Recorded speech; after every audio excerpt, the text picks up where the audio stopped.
is selfie stick tripod na matagal ko talagang pinag-isipan. Ilang beses din akong naghanap ng mga reviews, ng mga videos tungkol dito kasi this year, pangalawang tripod ko to. Tapos last year, bumili din ako ng tripod na nag-trending din sa TikTok na nasira din agad. So, hopefully sana ito na yung last kasi few years back, meron din akong selfie stick tripod na yun nga, nauga, pag konting hangin, nauga, natutumba. So, tapos nasira lang din agad. So, yun, puro sira na yung mga selfie stick tripod ko. So, hopefully talaga, ito na yung last ko. Kasi inisip ko, mag-invest na ako. Kesa naman, lagi akong bibili, di ba?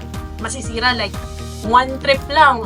After ng trip namin sa Baler, pag-uwi, wala na, sira na.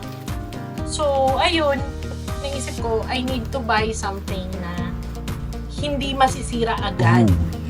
Yung, pang forever na, kung may forever naman, di ba? Ito yung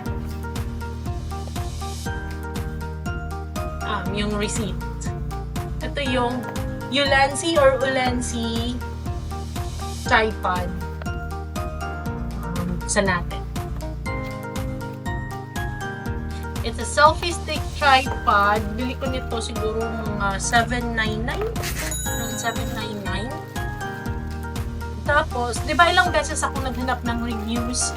May isa pang brand na gusto ko. Yung may para siyang handle na pang 360.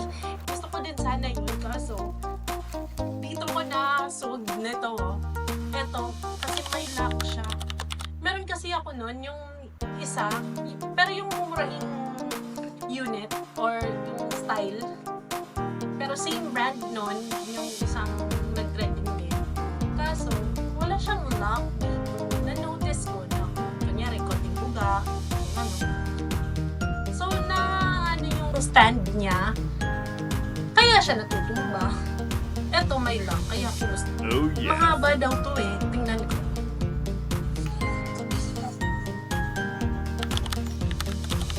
Wow! So, this is it. I'm 5'4".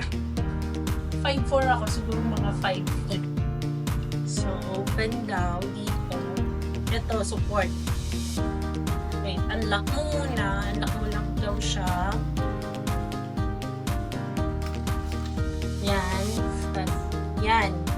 Tapos, ito yung maglalak. Lalak mo siya. So, kahit anong pa niyan, confident ako na hindi siya matutumba. Tapos, ito, pwede siya sa mga cameras, Digicam, DSLR, or GoPro, mga action cam. Tapos, i-open mo lang siya, ganyan.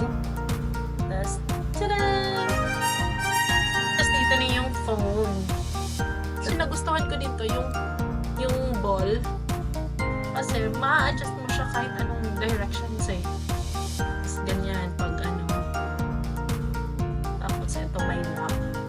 As in, ito talaga yung mga hinanap ko. Sabi ko, may nakita pa akong isa, yung mura lang siya na may parang ganitong option din pero replaceable yung holder niya. Tapos may lock din siya dito kaya nagustuhan ko din sana yun. Pero naisip parang mas maganda yung nito eh. Mas bagay siya for travel. Yung isa siguro pwede yun kung bahay-bahay lang. Yun na.